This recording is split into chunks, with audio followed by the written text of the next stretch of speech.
Hey guys, welcome back to my channel.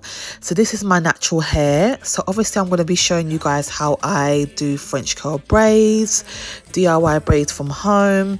Now these are the ombre braids I got from Amazon. These have now been sectioned on my braiding rack, which comes in so handy, which I got from Amazon. If you want to, let me know and I can list it in the description bar. Also I start off by using a braid gel, which is always good to use, especially when obviously before applying the braids. So this is obviously my natural hair. It's super thick, super long. It used to be longer, but I'm planning on growing it out. But I'm so happy that it's come such a long way.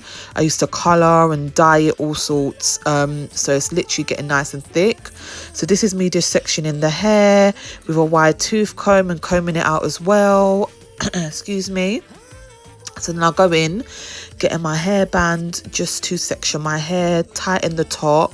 So I like to start off with the back first of all. It's up to people if they like to braid their hair from the front, then the back. But I just like to get the back out of the way, as I find it most difficult.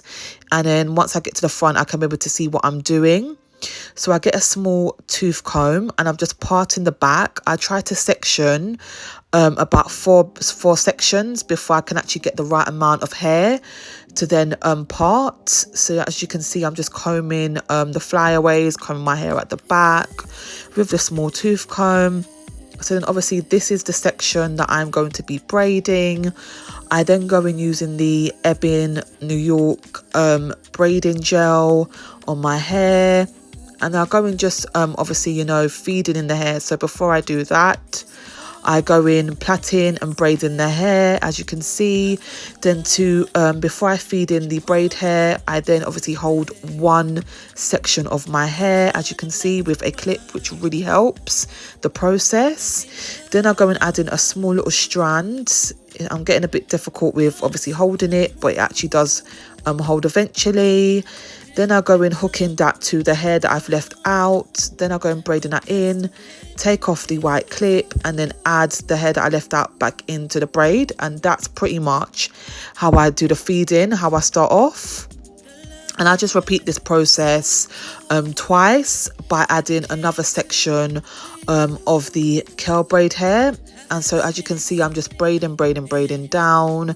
And this hair is quite difficult because it's quite soft. If you've never used French braid hair before, it's very silky. So my hair is obviously thicker than obviously the hair that I'm using. So it sometimes slips and slides. So you've got to really grip onto it. Obviously I've got my nails done, so it's a little bit more difficult. So as you can see, I'm adding the second strand of hair as I hold the other section with the white clip. And I'm just going in, just plaiting that, completing that as well. And then adding the other section back in. Then I just go plaiting that, plaiting. And yeah, I'm continuing that all the way down, as you can see. And I'm absolutely in love with this colour. I love how it's black on the top, goes to like a brown colour. So yeah, this is me towards the end. Then I go and create in a loop so it doesn't unravel, as you can see. So I'm continuing to do that. And then I make sure that it's super tight. And then this is the ends to show the curls. Now I finished almost the half of it. Listen, your girl was tired. Just finished my work, came back in the evening, started it. Then I ended up obviously parting the top. I like to section one side of each, so section it into two parts. So I wanted to have a side parting, excuse me.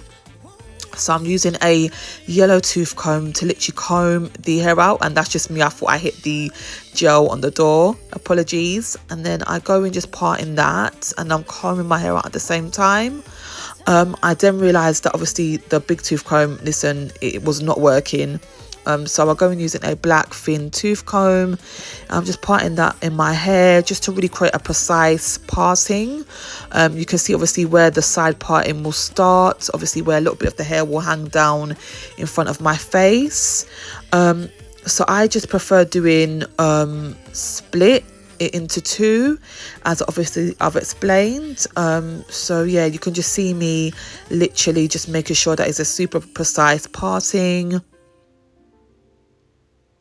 Once I've got the precise parting, I then go in and then I section the next hair and then pull it in a hairband, just so it's just not going to get in the way and it's not going to get tangled, because you do not want that. So obviously you can see, obviously my hair is super grown. Then I'm just showing you how I part the next section of the top of the hair. So I do like to do it in rows. I tend to probably do about 5 to 6 rows on the top, especially if I'm doing axe to medium braids. So medium is like small to medium in between. So as you can see, I'm just using that same small tooth comb that I parted my hair with. Now this is the side I've completed. Now listen, your girl had to do this the next day. Honestly, I got so tired. So this is the finished look and I'm absolutely in love with how this looks. So before obviously I wrap it up, I'm then using the Lotta Body foam braiding spray. Obviously you can see your girl has used so much of this because there's only a little bit left. And I like to start off with the top of the roots, making sure the foam goes in the top, and then obviously use it towards the curls just to take away any flyaways. And this is the finished look. Your girl is absolutely in love this. It really complements my skin tone. And this is the back, which I will show you, and I'm absolutely in love, very proud of myself. Thanks for watching.